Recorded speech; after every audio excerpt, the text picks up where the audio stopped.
On a refait l'expérience et il a bien fallu constater qu'en effet ça se passait comme ça.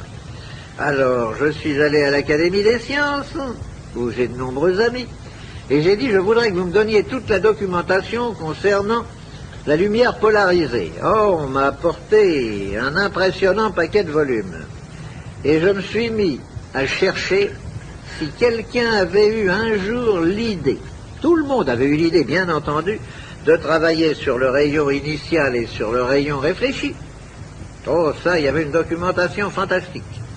Personne n'avait jamais eu l'idée de rechercher si derrière le rayon lumineux initial, en prolongement de celui-ci et ayant traversé le miroir ou le corps opaque, il n'y avait pas quelque chose qui continuait.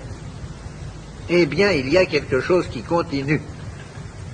Et ce quelque chose qui continue fait partie justement des radiations dont nous venons de parler.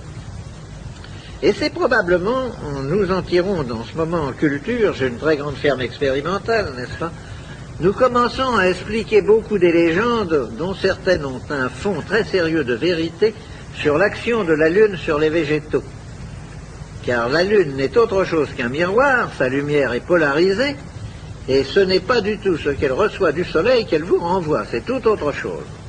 Ceci dit en passant. Toute cette série d'expériences nous a conduit, au début, n'est-ce pas, chaque fois que je parlais de mes essais sur les humains, on me disait, mais quelle est la part d'autosuggestion là-dedans? Je ne veux pas nier qu'il peut parfaitement y avoir une part d'autosuggestion. Je le nierai d'autant moins maintenant qu'il est certain que le traitement dont je vous parlerai tout à l'heure agit autant sur le psychisme de l'individu que sur son corps matériel. C'est indiscutable.